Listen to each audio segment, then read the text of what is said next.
¿Cómo están? Muy buenos días, bienvenidas, bienvenidos. A nombre de Rocío López Ruelas, quien es titular de este espacio, les doy la más cordial bienvenida. De la misma forma a quienes nos acompañan en esta mesa, y voy a comenzar a presentarle a quienes compartirán todo su conocimiento sobre infecciones de transmisión sexual. Y gracias a Bárbara Miranda González, de la Secretaría Ejecutiva del Sistema Estatal de Protección Integral de los Derechos de las Niñas, Niños y Adolescentes. Bienvenida. La CIPINA, ¿verdad? Del Estado de Jalisco. Gracias. Verónica Pinto, doctora, ginecóloga, coordinadora de salud reproductiva del OPD, Servicios de Salud Jalisco. Bienvenida. Hola, buenas. También le doy la bienvenida a la maestra Natalie Guadalupe Loma Ramírez, quien es promotora en salud mental en el CISAME Tlaquepaque, que es este centro de salud mental de consulta externa. Bienvenida. Gracias por la invitación. Y por supuesto, doctor Omar Enrique Cisneros, infectólogo pediatra del Hospital General de Occidente, el Hospital de Soquipan. Así es, muchas gracias por la invitación. Gracias por acompañarnos.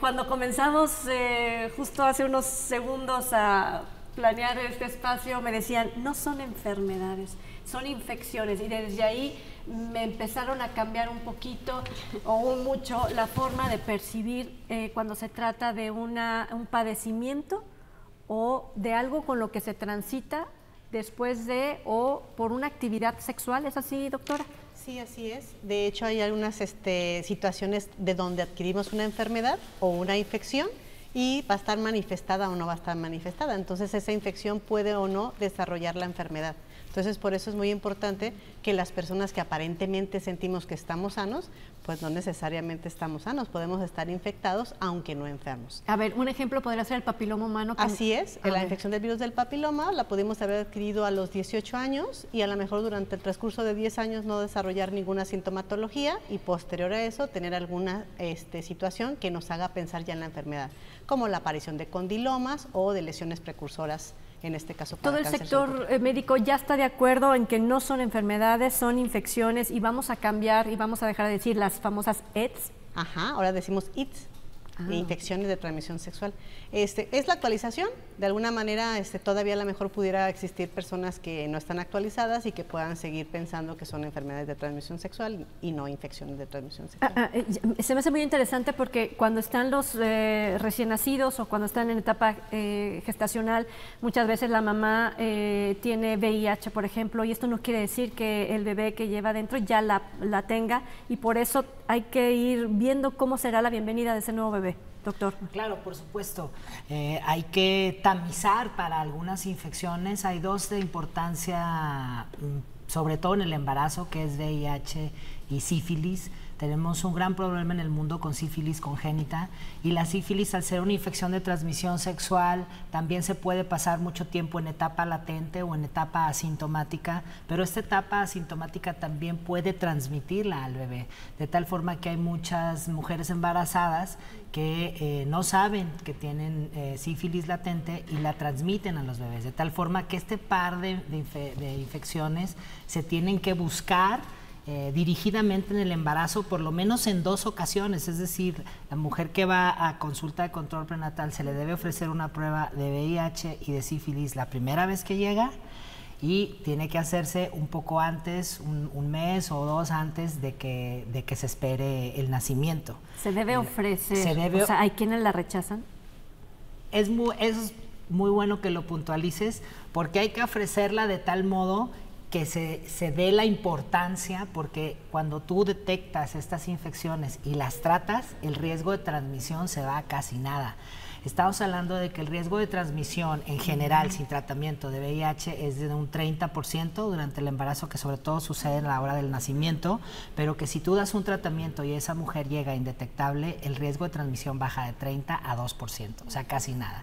Y el riesgo de sífilis prácticamente se elimina con un tratamiento bastante barato, que son 3 dosis de penicilina a la madre. Y además que los niños que sí nacen con sífilis congénita y desarrollan la enfermedad y no son diagnosticados, pues hacen una serie de alteraciones en multiorgánicas terribles, ¿no? O sea, hacen anemia, hacen neurosífilis, hacen hepatitis. La verdad son niños que muchas veces caen a las terapias intensivas graves, intubados, cuando es algo que se puede haber prevenido con una prueba que además hay en el estado muchísimas y con tratamiento barato, penicilina barata, ¿sí? Y a veces nosotros tenemos en el hospital, yo soy infectólogo, me dedico precisamente a las infecciones y sífilis realmente es uno de mis temas favoritos en el sentido de lo impactante que es para la salud pública. ¿Y la recurrencia también? A veces tenemos niños que duran un mes en terapia intensiva y salen con secuelas.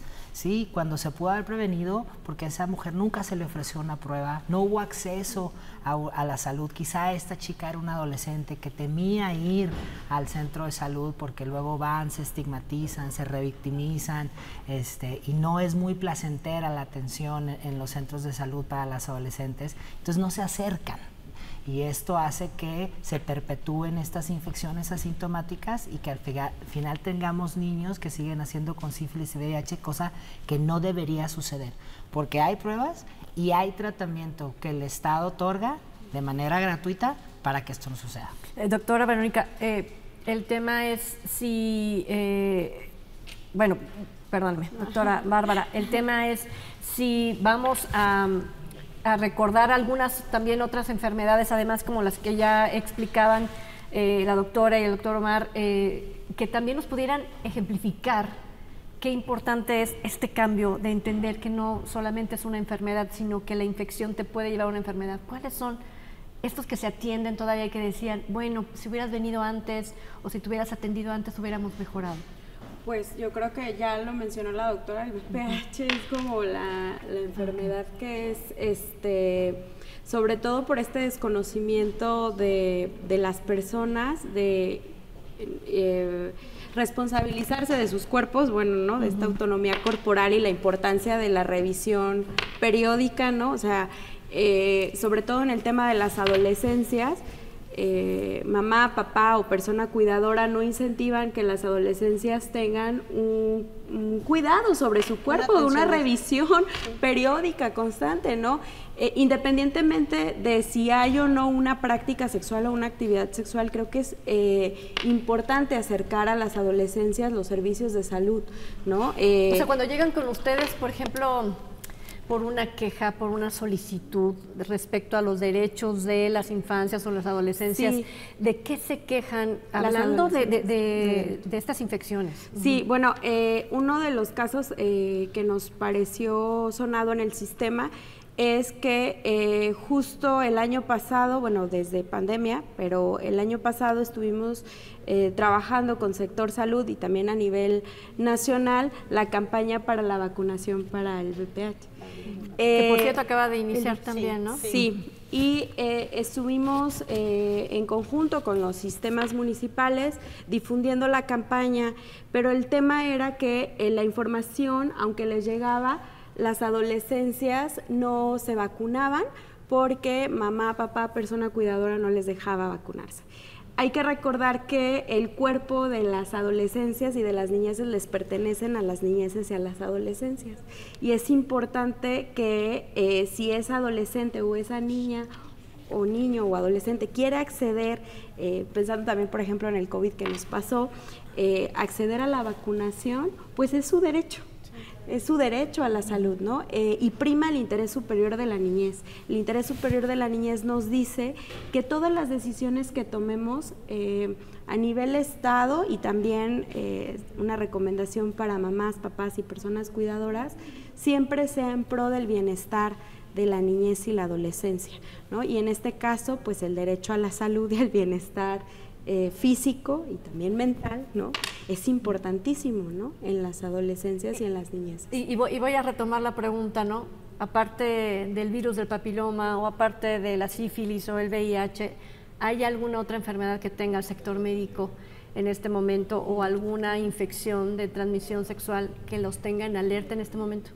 Tenemos el mpox, es una enfermedad, la viruela del mono, que también puedes tener una transmisión persona a persona o de contacto sexual, y que también tenemos que vigilar a esas adolescencias o a esa mujer embarazada que pueda tener esa esta infección. Tenemos otras en vigilancia epidemiológica, que viene siendo el Zika, que también puede traer algunas repercusiones en el embarazo, principalmente con los fetos.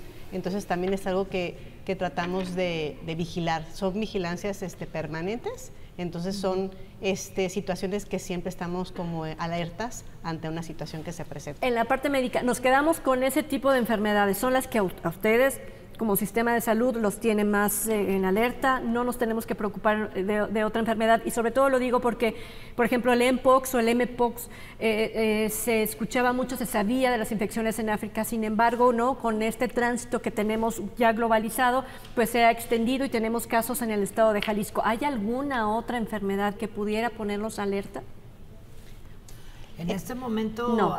Hablando de infecciones de transmisión sexual, la que más nos tiene en alerta es sífilis.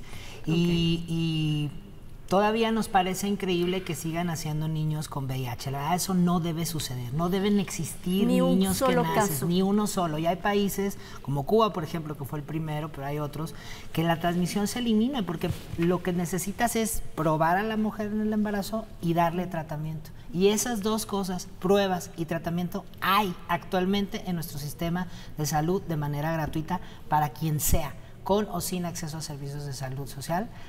Hay medicamentos antirretrovirales para embarazadas y hay pruebas, muchísimas. Entonces lo que está pasando es que no se están haciendo y siguen haciendo niños con VIH, lo cual es pues una evidencia de que no estamos llevando bien el control prenatal. Y es que hay otras condiciones sociales que no solamente es el acceso al servicio de salud.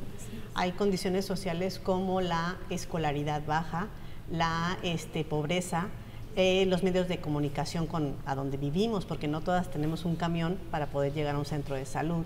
Esas desigualdades pues que existen hacen que no tengamos ese acceso, porque todos los centros de salud tienen el servicio. En el CISAME, que son centros de salud de consulta externa, ¿cómo llegan? ¿Qué características de las personas que llegan a atenderse respecto a ese tipo de transmisión de padecimientos o de infecciones de transmisión sexual llegan? ¿Cómo son? De manera rápida. Bueno, nosotros atendemos la parte mental y que sería como un efecto colateral de no atender de manera cuando las personas no tienen información suficiente, la toma de decisión pues no va a estar sesgada, y normalmente llegan o con mucha culpa o con mucho miedo o con mucha como estigmatización de la sociedad inclusive.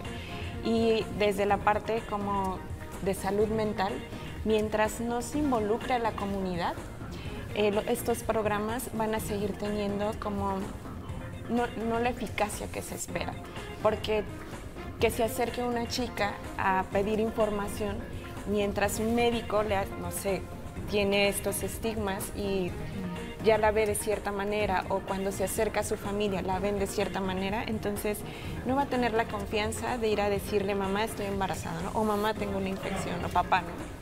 Entonces, ¿cómo llegan a nuestros servicios? Con culpa, miedo, ansiedad, depresión, hasta intentos de suicidio por tener una enfermedad que se pudo haber prevenido. A mí, de lo que ahorita decía el doctor, es increíble que una enfermedad que puede prevenirse exista. Vámonos a la pausa y vamos a seguir platicando precisamente de estas infecciones de transmisión sexual al volver.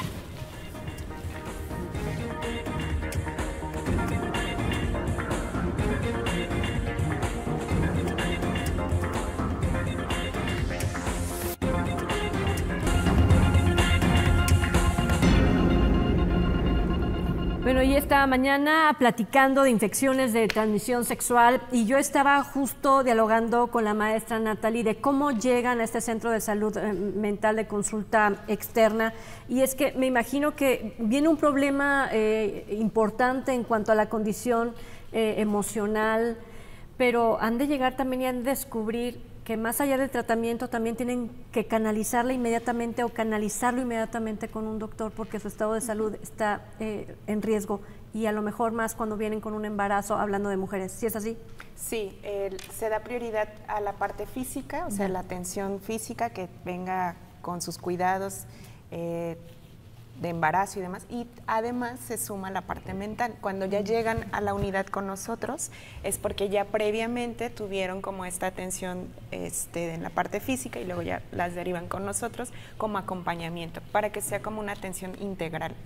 No irán nada más a veces porque están embarazadas, por ejemplo, hablando de las mujeres, simplemente porque están embarazadas y van descubriendo ahí con la guía, etcétera, que tienen no solamente un embarazo no deseado, no planificado, sino que están empezando a transitar conscientemente con una infección. Sí, puede llegar desde cero. Ajá, o sea, sin ninguna información previa. A veces se acerca, hay quienes llegan en total desconocimiento porque nadie les ha hablado que tienen derecho a decidir. Me están justo diciendo en este momento, maestra, que hay un programa nacional precisamente que está vigilando estos problemas. Así es, en 2015 se crea la Estrategia Nacional para Prevenir el Embarazo en Adolescentes y esa fue crucial porque es la primera política pública integral sobre derechos sexuales y reproductivos para niñeces y adolescencias. Sexuales, que nos gusta más, ¿no? En el caso de la ENAPEA tiene subcomponentes. Y hay 5 subcomponentes importantísimos para manejar. Nosotros a nivel estatal trabajamos con el Grupo Estatal de Prevención del Embarazo, que es el GPA-JAL, en coordinación con todas las dependencias. Es el primer GPA a nivel estatal que suma Fiscalía del Estado, porque nos dimos cuenta que los embarazos infantiles, que son diferentes al embarazo adolescente, tiene que ver con un abuso sexual infantil. Entonces, y bueno, ¿en qué condiciones está ese abuso sexual infantil? Y que también en muchos casos no solamente es el embarazo, sino las ITS, ¿no? Y no hubo una atención adecuada y expedita, o sea, rápida, ¿no? ¿Cuál es su responsabilidad con la Fiscalía inmediatamente cuando detectan que es una menor de edad, sea niña o sea adolescente? También interactúa ahí la Fiscalía para empezar a investigar que regularmente son los familiares quienes abusaron de esa menor. Justo el año pasado se acaba de reformar el Código Penal, el 142L y el 142M, con temas de abuso sexual infantil, el cual es un delito y entra por oficio. Esto quiere decir que todas las autoridades, todas las servidoras, servidores públicos, funcionariado público, que sepa o que tenga el conocimiento de una adolescente menor de 18 años embarazada, tiene que hacer la denuncia ante Ministerio Público. Esto conforme al artículo 222 del Código Nacional de Procedimientos Penales, estamos obligadas y obligados a dar la información. Ya Fiscalía determinará si hay un delito o no hay un delito.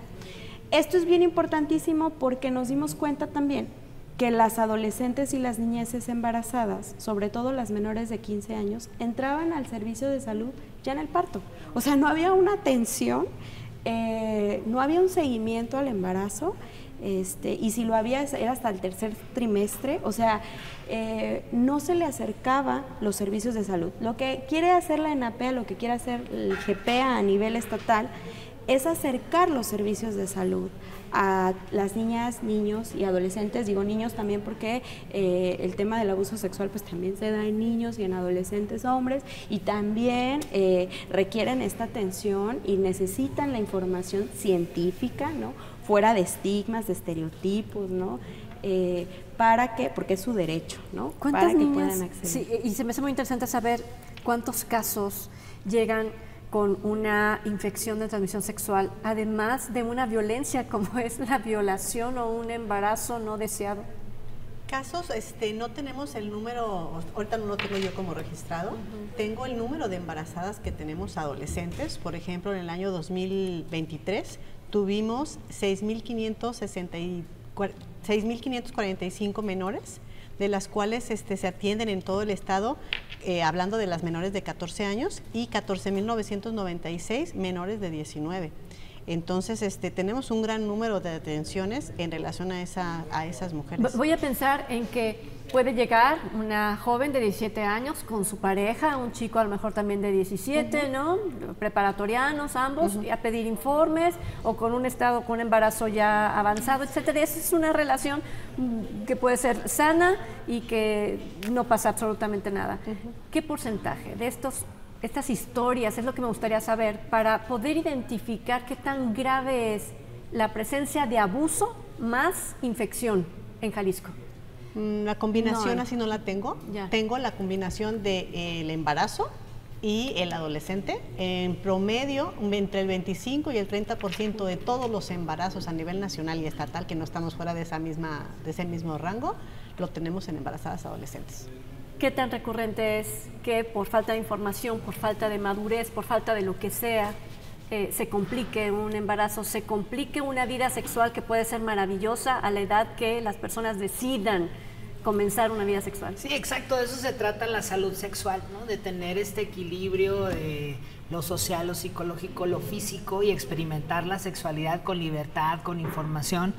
Pero no todo es información y no todo es educación, que eso a veces se quiere limitar los problemas de las infancias y las adolescencias a que el educación, paciente o la paciente a que sea todo la es que educación. tiene Es cierto, estamos fallando mucho en educación, estamos tardando mucho en hablar de sexualidad con las infancias. Esto es realidad, pero no todo es eso. Se tiene que tener acceso a servicios de salud dirigidos a no solamente confirmar esta educación, sino dar acceso a métodos de planificación a adolescentes que están teniendo relaciones sexuales desde los 12 años, uno de cada 4 de 12 a 15 años tiene ya relaciones sexuales. Es algo que como papás tenemos que enfrentar, ver, hablar de eso, quitar el estigma también al sexo. Sé que eso es a veces complejo y lo digo también yo como papá.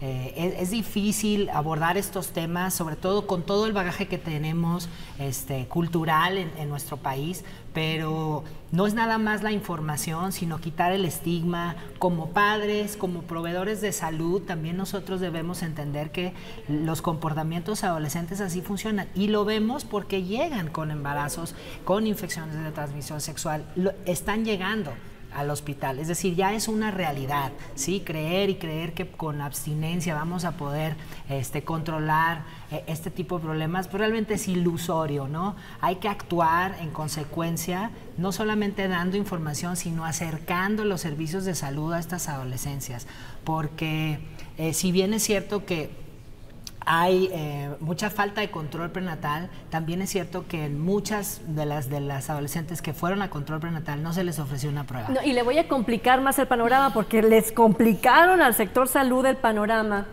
Cuando llega una jovencita, una adolescente de un pueblo originario en Jalisco con un embarazo avanzado en el sentido de que cuando pidió la atención la primera vez, la empujaron a conservar su embarazo y a seguir, ¿no? A término. Sin embargo, ella decidió que no, pero una mujer en un entorno indígena donde ni siquiera en los centros de salud tienen un traductor, ¿sí les complicó el sector salud? Claro, y esto sucede en muchos escenarios, se va como retrasando la atención para la interrupción voluntaria del embarazo. Violaron sus derechos totalmente. Exactamente, y entonces se crea esta idea como que no, tuvieron que llevarla a Ciudad de México para que pudieran hacer una terminación ya en un embarazo avanzado. Eso nadie lo desea hacer, eso no son las circunstancias a las que nos tenemos que enfrentar, a nos quisiéramos enfrentar, aunque también tenemos que tener la infraestructura y la capacidad de hacerlo.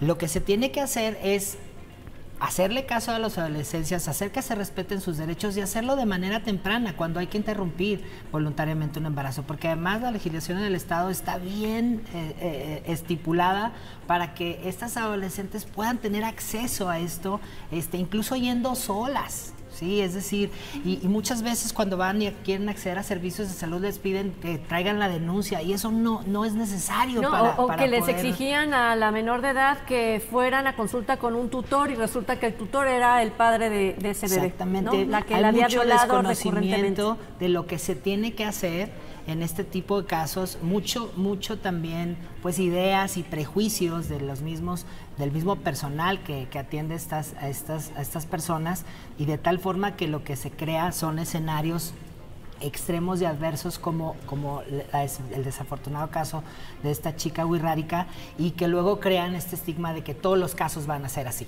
Vamos a la pausa y yo le voy a preguntar cómo se complica justo la mente, ¿no? La salud mental de nuestras y nuestros jóvenes, maestra Natalie, después de la pausa.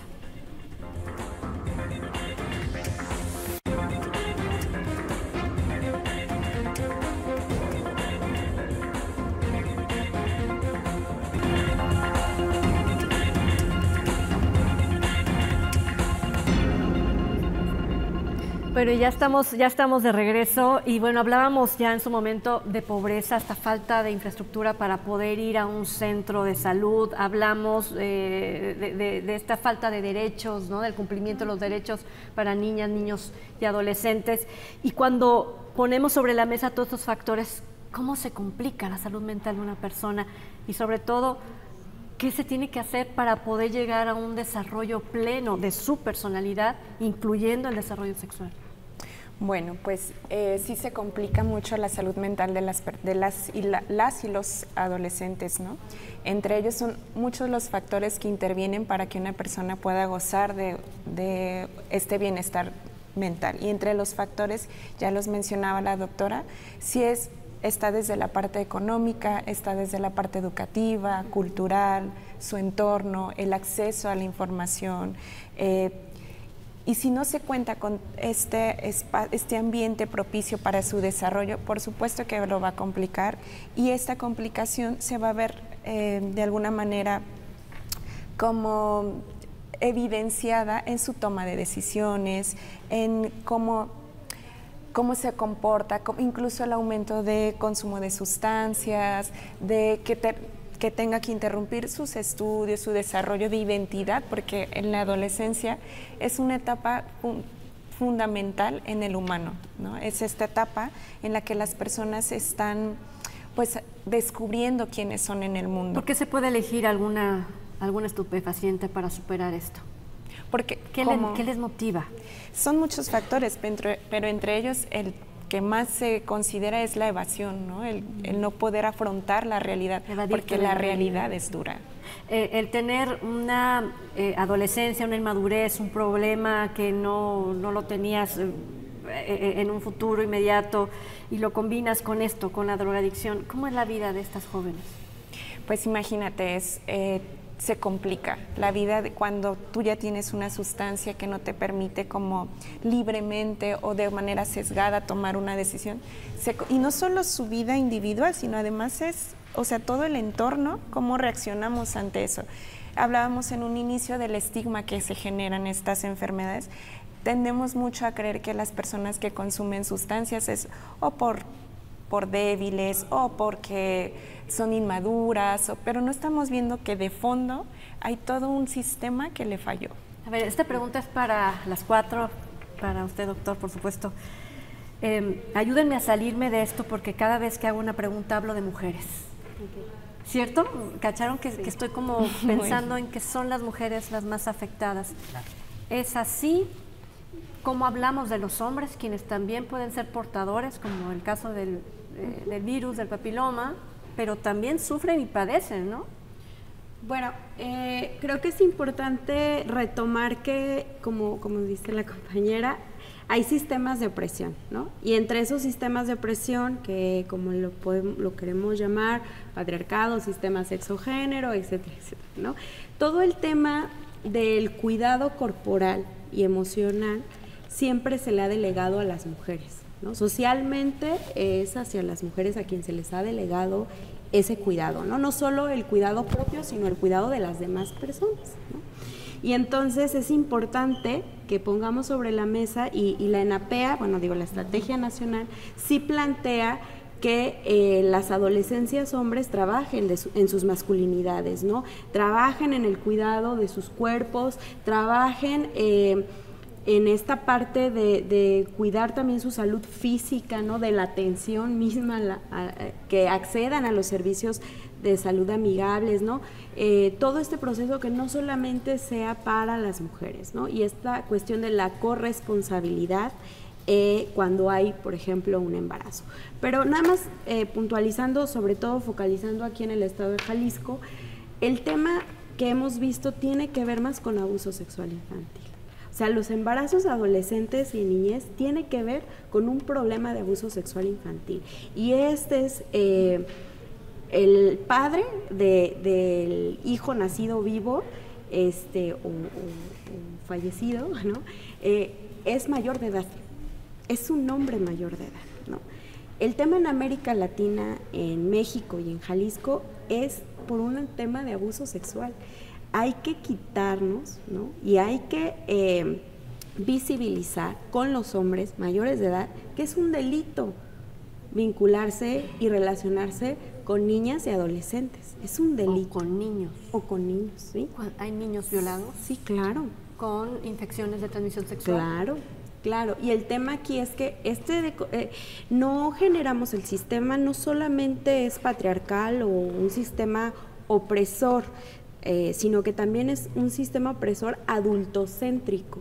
No generamos entornos habilitantes. Un entorno habilitante es generar todas estas condiciones que no solamente tienen que ver con la educación, porque a veces estas problemáticas se las delegamos a las niñas, niños y adolescentes. Es tu problema, tú te embarazaste.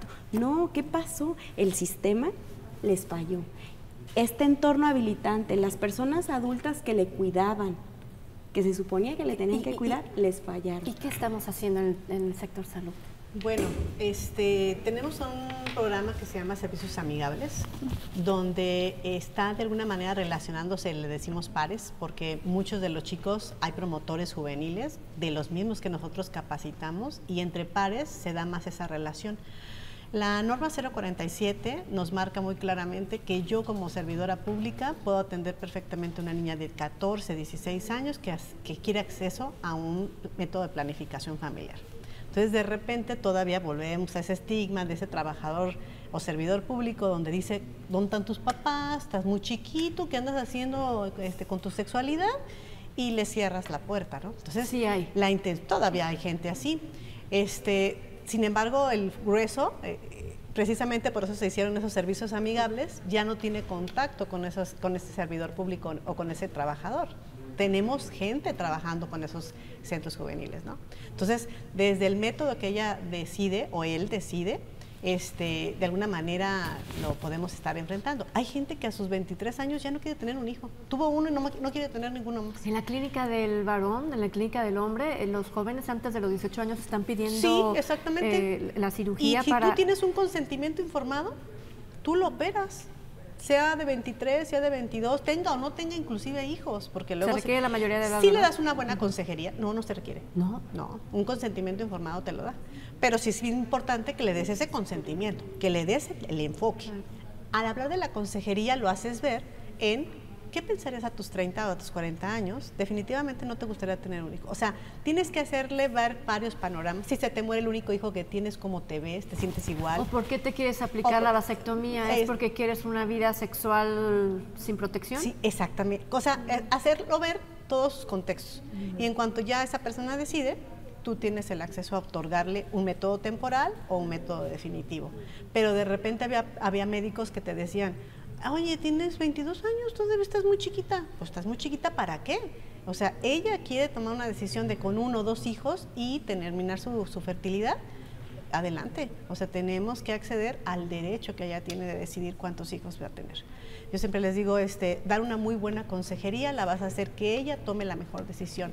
Y esa consejería va desde el acercamiento a servicios de salud, independientemente de si estás embarazada o no, o estando durante el embarazo. ¿Y cuál es el trato cuando viene una infección de por medio? A lo mejor no hay un embarazo, pero sí una infección. Bueno, casi siempre esas infecciones de repente las podemos atender en primer nivel. Hablábamos de un tratamiento muy barato y muy accesible como es la penicilina, hablando del tratamiento. No entran los servicios amigables, ahí... No, ahí se tiene que pasar al área médica, porque esos chicos son promotores solamente. Son chicos que son pares, que también están estudiando el bachillerato, la secundaria, entonces ellos no otorgan tratamientos médicos, no.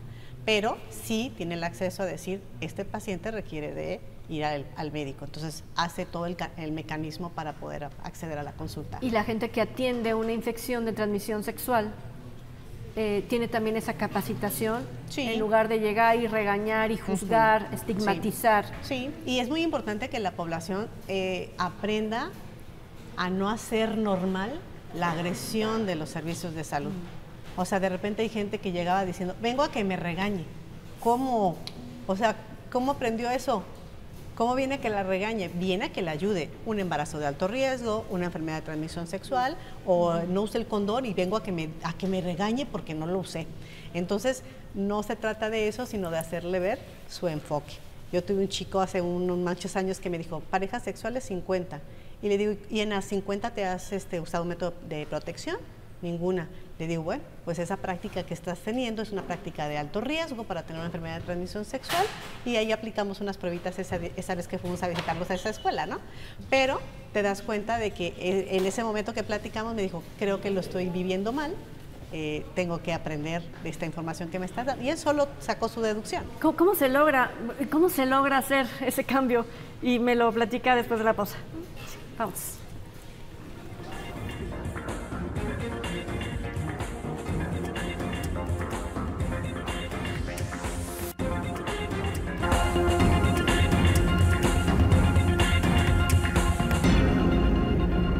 Y me quedé justo con esta duda, ¿cómo hacemos el match para cambiar justo este chip, esta forma de pensar, ser libres en nuestras manifestaciones, en nuestras relaciones sexuales, aunque seas una persona adulta mayor? No hemos hablado de las personas adultas mayores, yo sé que no es su campo, pero seguramente son personas que también tienen que atenderse de una u otra forma. Pero ¿cómo hacemos ese match para cambiar la forma de pensar respecto a las infecciones de transmisión sexual?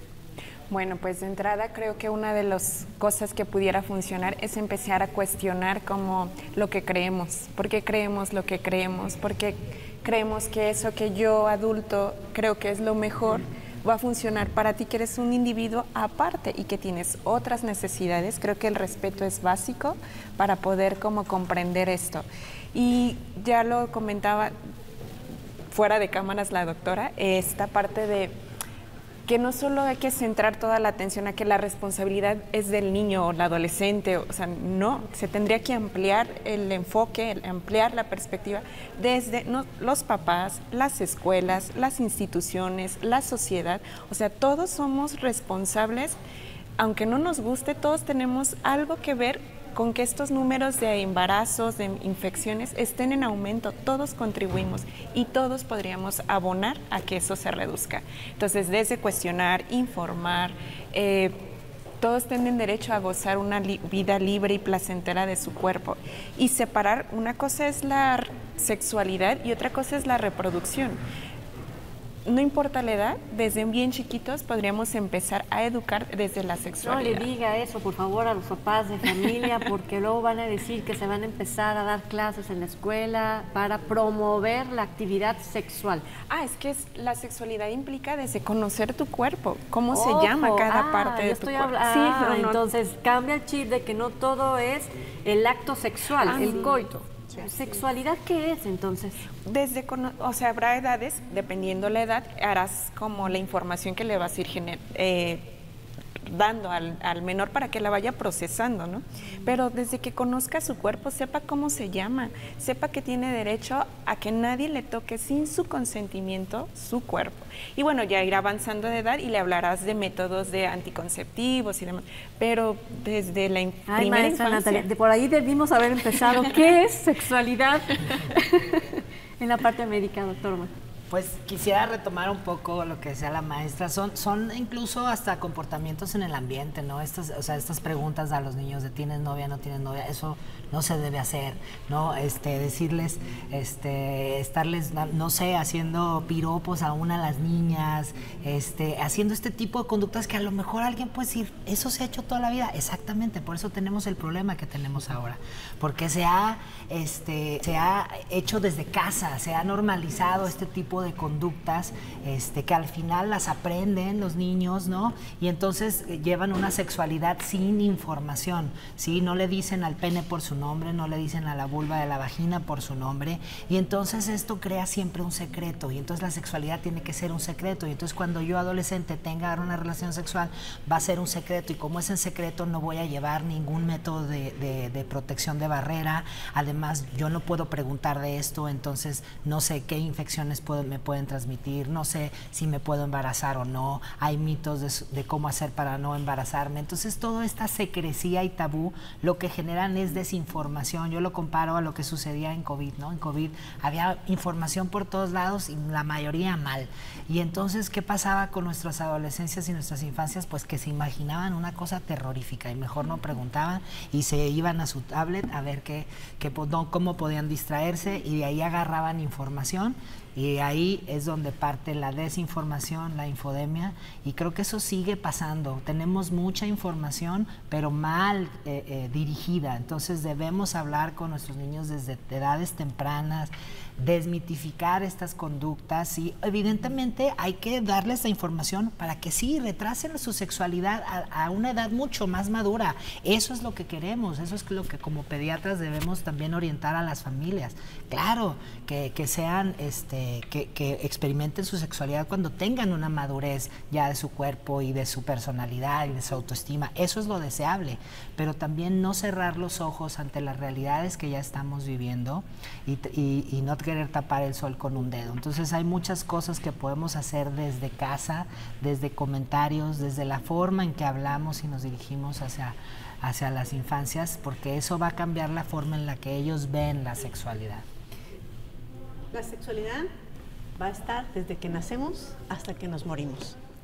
Va cambiando la sexualidad, pero desde que yo como bebé me aprecio un dedo y lo chupo y adquiero cierta satisfacción, desde ahí empieza esa sexualidad, ese placer de sentir algo rico, bonito, y la patita y lo que tú quieras encontrarle a ese bebecito, ¿no?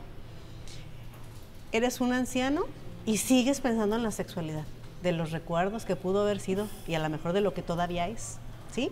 Pero todos vivimos una sexualidad. Desafortunadamente le hemos puesto un apellido que se llama eso es malo, y la sexualidad no es malo. Entonces te educaron diciéndote que eso era malo. Entonces, ¿cómo cambiar el chip a tus abuelos, a tus papás, a tus hijos, a ti mismo de que eso es malo y que nada más tiene que ser en cierta circunstancia la sexualidad, porque te casaste, porque nada más con uno, porque todo lo que nos hayan enseñado, y entonces cambia todo ese panorama en la gente que trae esa rebeldía precisamente de que eso no está bien. Entonces, yo creo que si hablamos de la sexualidad como un evento general, humano, que conlleva el sexo, que conlleva el aprecio, el amor, vínculos eróticos, todo lo que pueda llevar esa sexualidad, pues a lo mejor nos vamos a ir cambiando el chip poco a poquito. Y les voy a preguntar, porque no me quiero ir sin esto. A veces queremos resolverlo con un medicamento. No, pues no. Si hay que resolverlo con un medicamento, sí, sin duda. ¿Cómo estamos en medicamentos? Secretaría de Salud, hablando de OPD, Servicios de Salud Jalisco, tiene el abasto suficiente para atender enfermedades y disminuir el riesgo de enfermedad por VIH, al hablar de sífilis, por ejemplo, que son los dos que estábamos hablando, vacunación para VPH como parte de la prevención primaria. Yo creo que tenemos muchas cosas para no enfermarnos y están ahí. Desafortunadamente, con todos los medios que dice el doctor de desinformación, pues yo escuché que la vacuna causa esto, ya no me vacuné. Y no dejo que mi hija se vacune. Tuve una experiencia muy agradable en el contexto de que tengo una hija de esa edad y le dijeron a muchas mamás a sus niñas, si la hija de la doctora se vacuna, vacúnense. ¿Cómo puedes permitir eso? Claro. O sea, ¿cómo puedes tener ese contexto? ¿Verdad? En lugar de decir, te vacuno o vacúnate si tú quieres y porque yo creo que sí. Ajá, no, sí es que si alguien lo avala, entonces sí, pero yo no puedo avalarlo, exacto. ¿no? ¿Cómo andamos en medicamentos? Pues en medicamentos, como dice la doctora, que ya tiene los datos directos del OPD, y en lo que a mí respecta a las infecciones que yo trato, VIH, por ejemplo, VIH, hay medicamentos antirretrovirales que además hay que decir que son de alto costo, ¿sí? Y que están disponibles en el sector público y que además están disponibles para mujeres embarazadas que tienen el riesgo de transmisión perinatal. Sobre todo hay pruebas, ¿sí? Pruebas hay muchas y pruebas hay que hacerlas. Todos debemos hacernos una prueba por lo menos cada 6 meses si tenemos vida sexual activa, porque el que se esconde del VIH dicen que lo alcanza el SIDA. Entonces hay que hacer pruebas. Estas infecciones hay que irlas a buscar. Pero yo estoy casada y mi marido, estamos casadísimos. Ese es el principal factor de riesgo en nuestro país para obtener una infección de transmisión por VIH, ser mujer de una pareja monógama.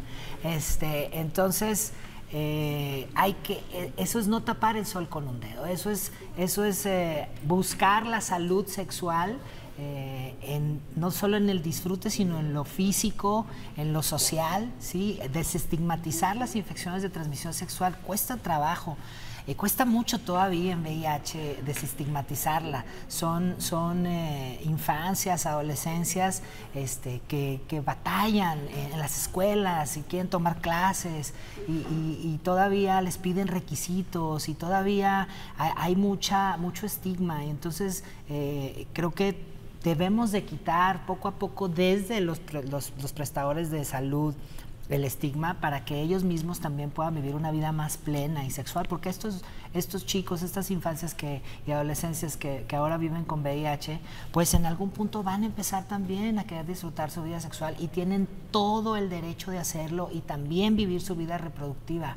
Es decir, estas son cuestiones que se viven y se tienen que atender, porque son realidades que vivimos, ¿sí?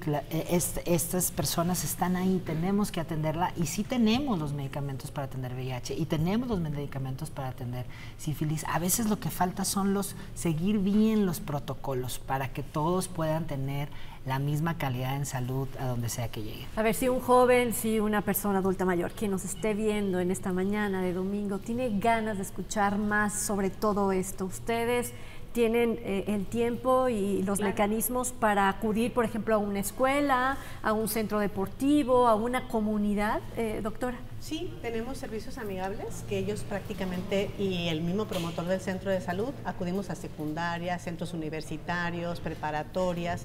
Tenemos convenios con instituciones educativas como la Universidad de Guadalajara, CECITEC, todos los medios que podemos encontrar en relación a donde tenemos ahí grupos cautivos y ahí se reparten las ¿Algún plazas. teléfono? No me lo sé. Bueno, se lo voy a encargar. Sí, no me lo sé de memoria. Por supuesto que se lo voy a encargar. Y igualmente en el CIPINA. Sí, la Secretaría Ejecutiva ayuda a las otras dependencias a difundir toda la gama que tenemos en el Estado para ir a llevar los derechos de niñas, niños y adolescentes, la prevención en conjunto con la del parte abuso, médica, con etcétera. salud, con la Secretaría de Igualdad Sustantiva, con la Procuraduría de Protección, ¿no? O sea, todas las dependencias que estamos relacionadas con el CIPINA para garantizar los derechos de niñas, niños y adolescentes. Y nada más hablar que lo importante, yo creo, y apostar a la crianza positiva y respetuosa. Donde también podemos encontrar los consejos para alguna, cómo abordar temáticas con nuestras hijas, ¿alguna hijos. red social o cómo nos El contactamos Sistema con usted, Nacional maestra Bárbara? tiene el sistema del CIPINA Nacional tiene un repositorio sobre crianza positiva y ahí pueden encontrar todos los consejos como mamás, papás, personas cuidadoras para abordar ciertas temáticas con las niñeces y las adolescentes. Muy bien, pues muchísimas gracias, maestra Natalie. ¿Y dónde la pueden también localizar? En el Instituto Jalisciense de Salud Mental está el área de promoción y de salud, entendiendo que la sexualidad es parte esencial de la vida, entonces por supuesto que también ahí pueden contactar. Es que acaban de reformar la ley y ya hay pero siguen funcionando igual. ¿no? Igual, o sea, operativamente es la misma atención. Excelente. Bueno, maestra Natalie, doctor Omar, muchísimas gracias. Bárbara, doctora Verónica Pinto, muchísimas gracias por acompañarnos esta mañana. Gracias a usted y por supuesto quédese en la sintonía de Canal 4.